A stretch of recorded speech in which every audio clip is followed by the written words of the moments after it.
كاين اللي مات تحت التعذيب، كاين اللي مات تحت العصا، كاين اللي مات في برميل، كاين اللي مات طاح في بير. 6 سنين كلها نار على نار، النار في السماء والنار في الارض، طائره من الفوق والعتاد الحربي من التحت. 14/10/81 تشديت. شاء امر الله ان يكون مفعولا، يعني السجون العذاب، يعني المعامله وحشيه والضرب واصناف العذاب.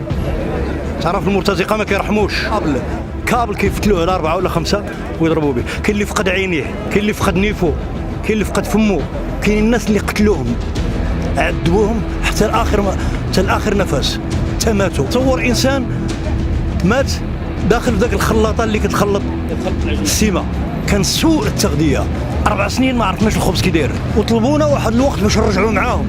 توجوا الفنانون والراقصين والراقصات والمغنيين والمغنيات وهملوا حماة الوطن. نساونا حنا تنكروا لينا، ما حسبوناش. حنا جينا ما لقينا والدين، ما لقينا خوت، ما لقينا احباب.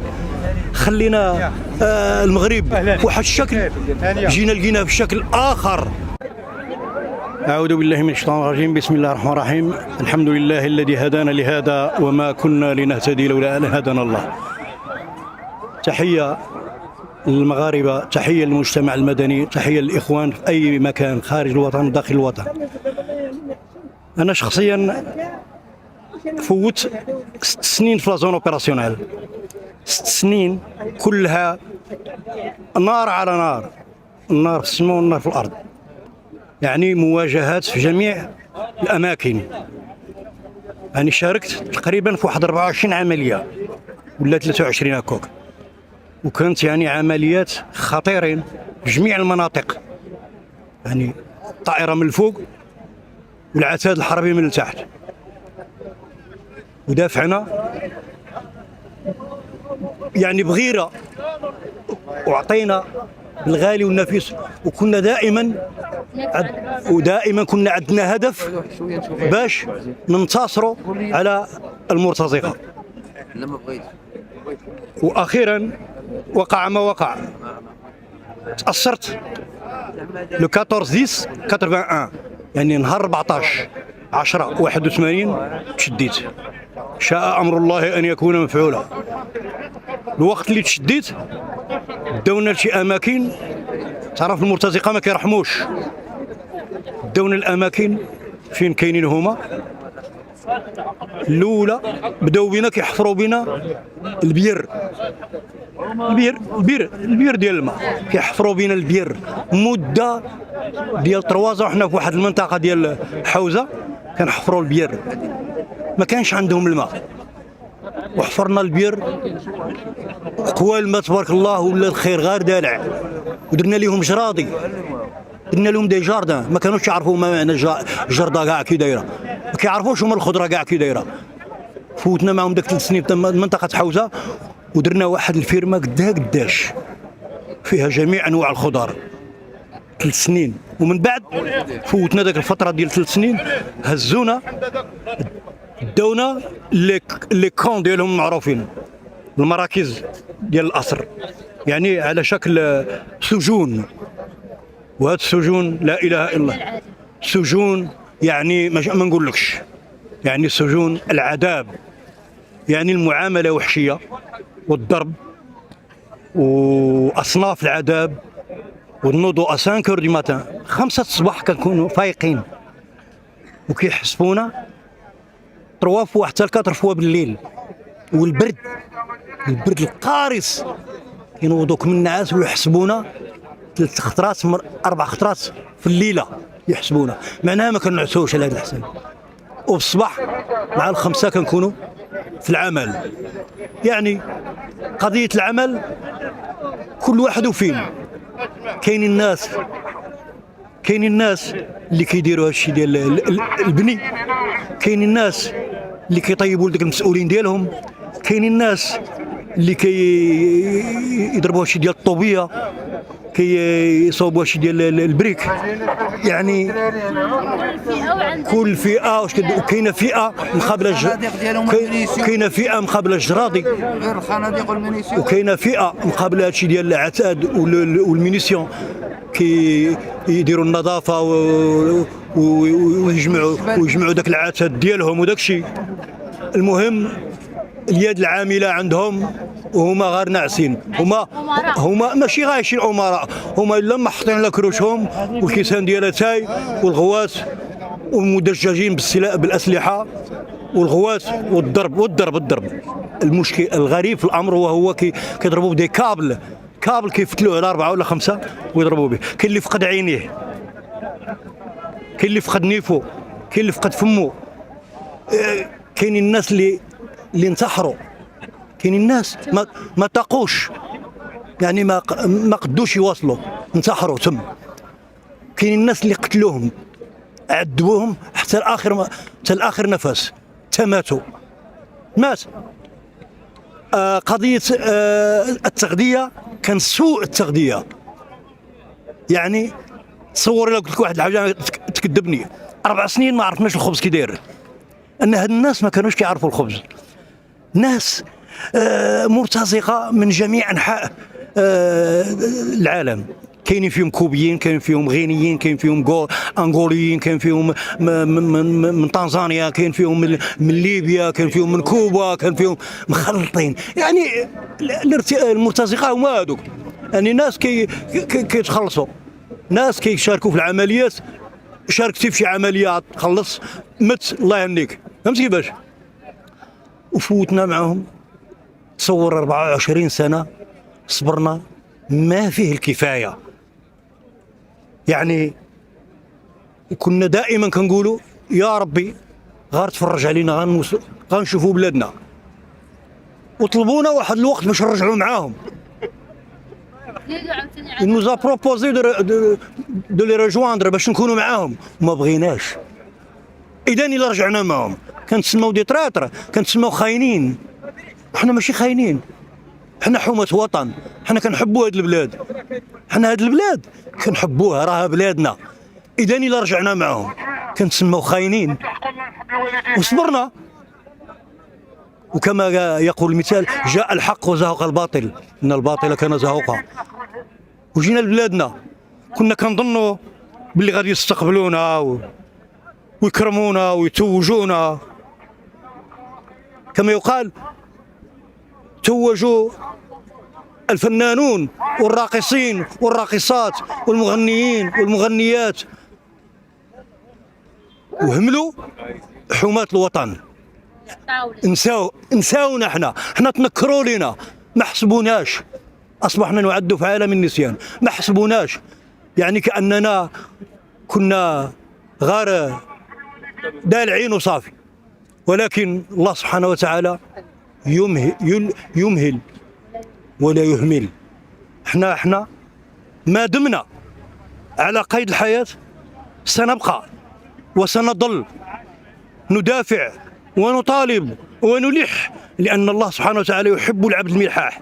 احنا حقنا ما نتفرقوش عليه، احنا ما كنطلبوش حقنا، احنا اكل الدهر وشرب علينا، رفع عنا القلم. احنا كنطلبوا بحق وليداتنا، حق وليداتنا اللي غادي يبقاو عرضة امام هذا المجتمع الذي لا يرحم، المجتمع اللي ما كيرحمش. يعني تصور 4 سنين ما تاكل الخبز، شكون كنا كناكلو؟ الشعريه، لي بات الشعريه. تصور كانوا كيعطيونا الماكله في البراوط. الناس اللي قتلوا فينا النص في المغرب كانوا يعطونا الماكله في البراوط. والناس اللي البرويطه اللي كيمشيو هذيك البرويطه اللي كيخدموا بها في البني كيعطيونا فيها الماكله، كيديروا فيها. والروز كتلقى فيه مسامر، وكتلقى فيه زيزوار، وتلقى فيه خيوط، وتلقى فيه مسامر. انت كتنقي. وكاين اللي ما كياكلش، وكاين اللي ما كياكلش، يشرب غير الماء وياكل داك الشيء اللي قسم الله. يعني حاله يرثى لها. وهكذاك وصبرنا ما فيه الكفايه. راه الشيء اللي عايشينه حنا راه الفضل من الله.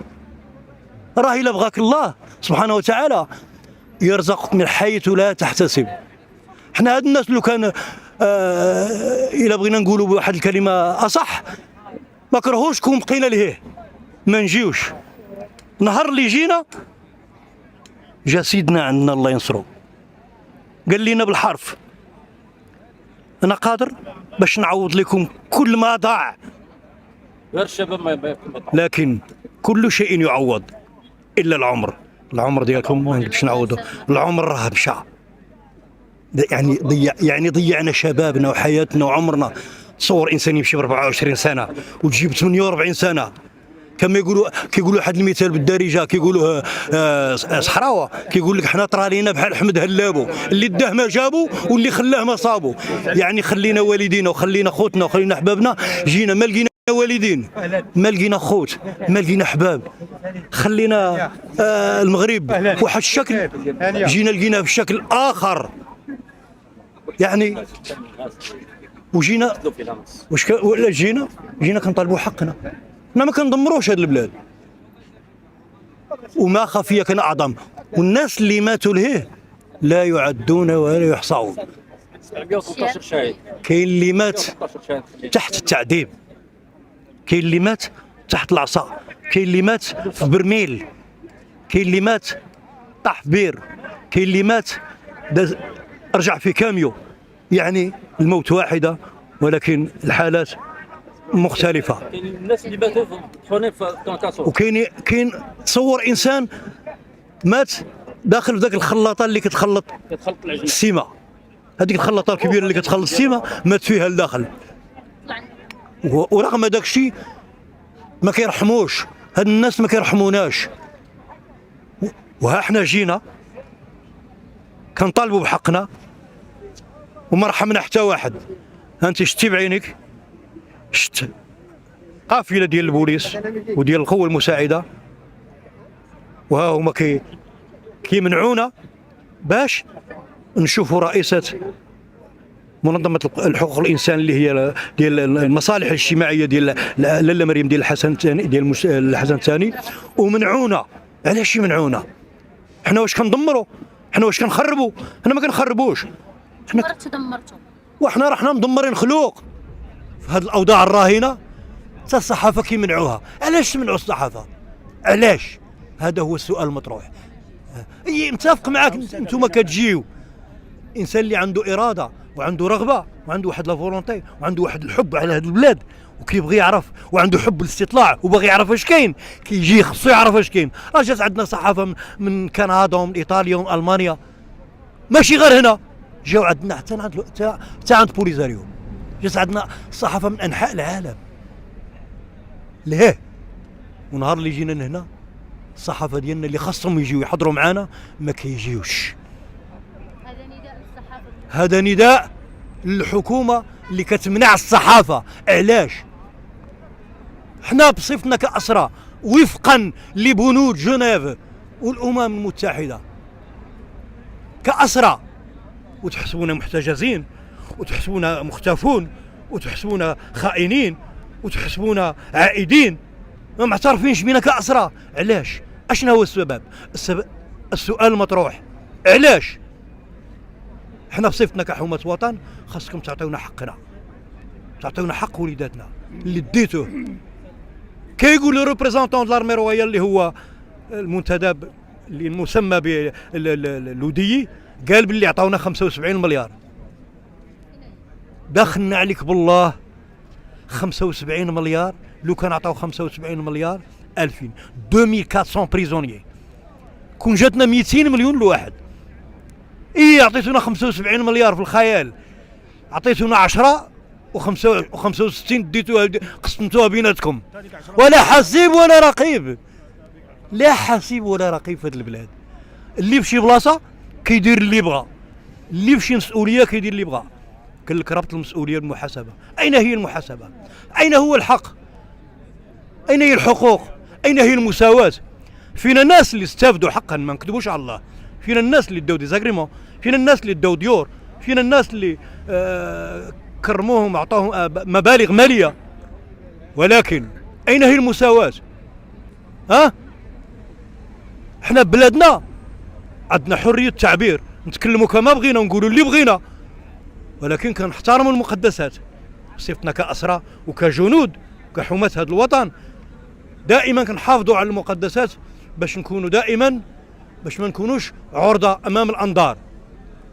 كما قلت لك حنا بلادنا كنحبوها ونبغيو الله سبحانه وتعالى يسهل علينا ويشوف من حالتنا على هاد الويلات وعلى هاد المصائب اللي كان على هاد القوقعة اللي عايشين فيها. نطلبوا الله يفك له حايل، ونشكركم على الزيارة اللي زرتونا وبالغ الشكر. وأقل ما أقول في حقك أو في حقكم كاملين، أبقاكم الله للمروءة والإنسانية ومنبعا للعطف والحنان. وهذه هي المروءة وهذه الإنسانية وهذه الأخوة. وشعارنا دائما الله، الوطن، الملك. والله يحفظك وشكرا لك. اشترك الآن في قناة أشواق تيفي وفعل الجرس ليصلك كل جديد، وشارك الفيديو على مواقع التواصل الاجتماعي. أشواق تيفي، جريدة إلكترونية وطنية شاملة ومستقلة.